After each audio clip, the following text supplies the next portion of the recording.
করতাম এখানেই তো আমি গোপীদের বসন চুরিও করেছিলাম।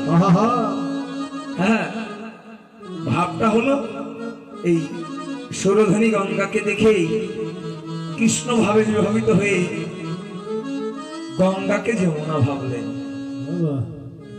এবার পথ দিয়ে হরিনাম করতে করতে যায়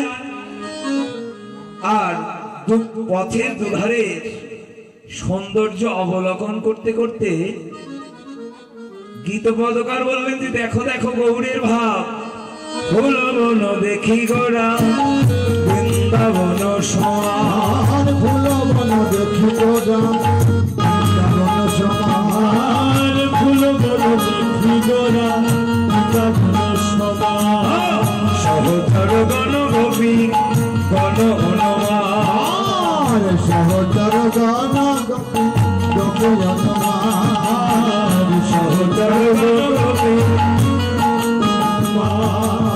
সহচর গণ গোপী গোপী হনুমান, সহচর গণ গোপী গণ হনুমান, সহচর গণ গোপী গোপী হনুমান। ফুলবনকে দেখে ভাবছে এটাই বৃন্দাবন।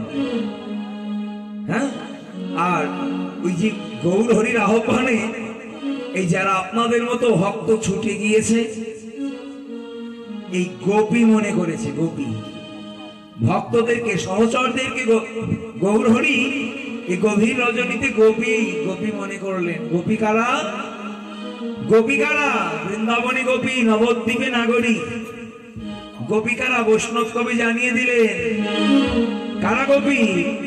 তারাই তো গোপী রে, গোপী রে, তারাই তো গোপী রে, তারাই তো গোপী রে, যারা গোপনে গোবিন্দ ভজে তারাই তো গোপী রে, গোপনে গোবিন্দ ভজে তারাই তো গোপী রে, তারাই তো গোপী রে, তারাই তো গোপী রে, তারাই তো গোপী রে, তো গোপী রে, যারা গোপনে গোবিন্দ ভজে তারা তো গোপী রে, তো গোপী রে, গোপনে গোবিন্দ ভজে গুরু কৃপা শিরে, গোপনে গোবিন্দ ভজে ধরে, গোপনে গোবিন্দ, গোপনে গোবিন্দ ভজে তারাই তো গোপী রে, সহচর